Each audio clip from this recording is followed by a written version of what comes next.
Bismillahirrahmanirrahim. Alhamdulillahirabbil alamin. Assalatu wassalamu ala asyrofil anbiya'i wal mursalin wa ala alihi wa ashabihi ajmain, amma ba'd. Puji dan syukur marilah kita panjatkan kepada Allah Subhanahu wa taala atas rahmat berupa kesehatan sehingga kita masih berada di sini.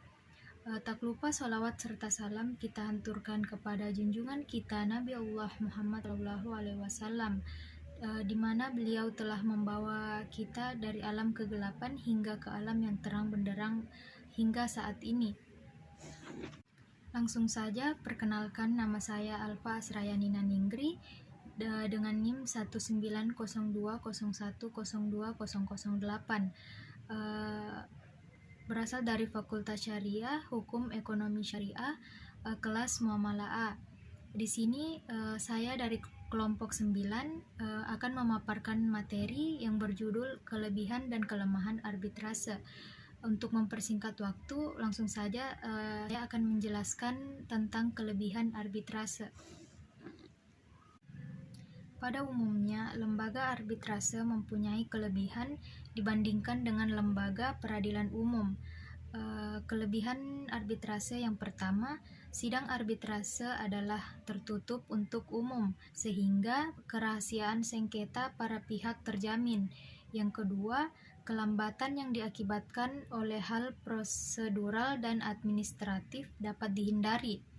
Yang ketiga, para pihak yang bersengketa dapat memilih arbiter yang menurut keyakinannya mempunyai pengalaman, pengetahuan, jujur dan adil, serta latar belakang yang cukup mengenai masalah yang disengketakan. Yang keempat, sikap arbiter atau majelis arbiter dalam menangani perkara arbitrase didasarkan pada sikap yang mengusahakan win-win solution terhadap para pihak yang sengketa. Yang kelima, pilihan umum untuk menyelesaikan sengketa serta proses dan tempat penyelenggaraan arbitrase dapat ditentukan oleh para pihak. Yang keenam, putusan arbitrase mengikat para pihak atau final and binding dan dengan melalui tata cara atau prosedur sederhana ataupun langsung dapat dilaksanakan. Yang ketujuh, suatu perjanjian arbitrase tidak menjadi batal karena berakhir atau batalnya perjanjian pokok.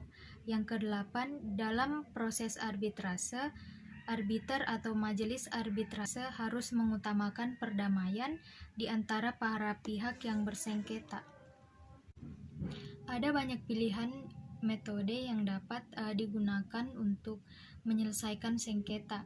Salah satu metode yang sering dipilih oleh pihak yang bersengketa melalui jalur arbitrase. Arbitrase sering dipilih karena memiliki banyak kelebihan dibandingkan metode lainnya penyelesaian sengketa di pengadilan. Waktu yang lebih singkat dan meminimalisasi resiko ekonomi yang bisa merusak hubungan para pihak merupakan kelebihan dari penyelesaian sengketa melalui arbitrase. Lalu, apalagi kelebihan arbitrase dibandingkan metode penyelesaian sengketa? Yang pertama, efisien waktu.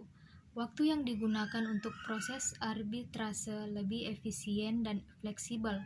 Kedua belah pihak yang memilih arbiter dan kemudian proses persidangan akan dipimpin oleh arbiter, di mana dalam hal ini arbiter dapat bebas menentukan agenda persidangan dengan menyesuaikan waktu para pihak yang berperkara. Sedangkan sengketa-sengketa melalui pengadilan, suatu masalah baru bisa jadi jika pihak pengadilan telah memproses kasus tersebut, menunjuk hakim, dan melakukan pengadilan, sehingga penyelesaian kasus akan memerlukan waktu cukup lama. Belum lagi jika salah satu pihak tidak puas mengajukan banding atau kasasi. Yang kedua, hemat biaya. Biaya dalam sengketa melalui arbitrase lebih murah karena waktu yang digunakan lebih singkat dan proses hanya di lembaga arbitrase itu saja. Sedangkan dalam proses litigasi harus melewati proses yang cukup panjang, mulai dari pendaftaran berkas ke pengadilan, pembayaran pengacara, dan biaya pengadilan. Biaya tersebut akan terus bertambah seiring dengan pengajuan, banding, dan kasasi, sehingga biaya yang dikeluarkan untuk penyelesaian masalah secara litigasi akan lebih banyak, di mana dalam proses arbitrase umumnya tidak menggunakan tempat dan tahapan yang panjang. Yang ketiga, bersifat rahasia. Jika dalam metode litigasi penyelesaian dilakukan secara terbuka, arbitrase yang tertutup, arbitrase hanya dihadiri oleh pihak yang berperkara. Selain itu, dalam arbitrase tidak ada aturan mengenai barang bukti.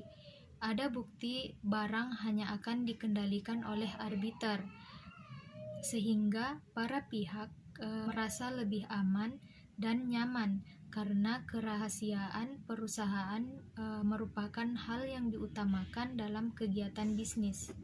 Yang keempat, putusan bersifat mengikat dan final. Putusan arbitrase memiliki kekuatan hukum tetap, bersifat final dan mengikat para pihak, yang artinya setelah sengketa diputus, maka tidak dapat diajukan banding, kasasi, atau peninjauan kembali, sehingga penyelesaian sengketanya lebih cepat dibandingkan dengan litigasi yang proses pengadilannya dapat mengajukan banding dan kasasi. Kemudian yang kelima, keahlian dan kepekaan para arbiter. Para pihak yang berperkara dapat memilih arbiter sesuai dengan keahlian arbiter dan sengketa yang berada di tengah, karena pada kenyataan seorang arbiter tidak selalu berada di belakang hukum, sehingga para perkara dapat menyesuaikan dengan kebutuhannya. Dan yang keenam, penggunaan dan peran pengacara. Dalam proses arbitrase, pihak-pihak yang berselisih diizinkan menggunakan pengacara. Namun, peran pengacara dalam proses ini sangat terbatas karena semua keputusannya ada pada wasit. Sementara itu, peran pengacara dalam proses litigasi mulai dari mengumpulkan bukti, menunjukkan hasil penelitian dan kasus mereka ke jajaran hakim di pengadilan untuk melakukan pembelaan. Mungkin itu saja untuk bagian kelebihannya. Selanjutnya untuk kelemahan arbitrase akan dijelaskan kepada Saudari Hajra Esa Damayanti. Assalamualaikum warahmatullahi wabarakatuh. Perkenalkan, saya Hajra Esa Damayanti, NIM 190-2010-2005. Saya dari Fakultas Syariah, Program Studi Hukum Ekonomi Syariah. Baiklah, setelah mengetahui kelebihan arbitrase, selanjutnya saya akan menjelaskan terkait kelemahan arbitrase.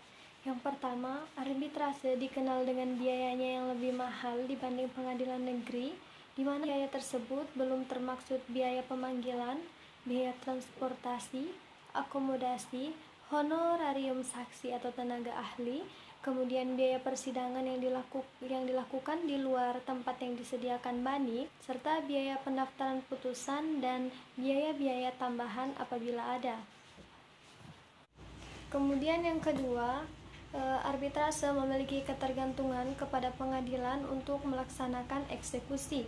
Mengingat sifat kelembagaannya yang merupakan peradilan semu atau kuasi yudisial, maka untuk eksekusi putusan tetap membutuhkan bantuan dari peradilan umum. Contohnya, dalam putusan arbitrase tetap harus didaftarkan ke pengadilan negeri untuk mendapat eksekusi. Ini menegaskan bahwasannya arbitrase tidak memiliki upaya agar pihak-pihak yang terkait harus menaati putusannya. Oleh karena itu, putusan arbitrase akan lebih efektif apabila orang tersebut beritikat baik untuk melaksanakan putusan tersebut.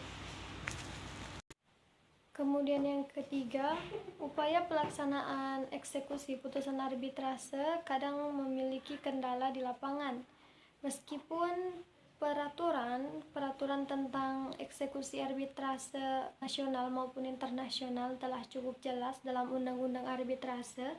Namun kenyataannya dalam praktik tersebut pihak yang dihukum untuk membayar ganti rugi itu melakukan perlawanan dengan berbagai upaya, sehingga hal ini yang dapat menunda pelaksanaan eksekusi putusan arbitrase.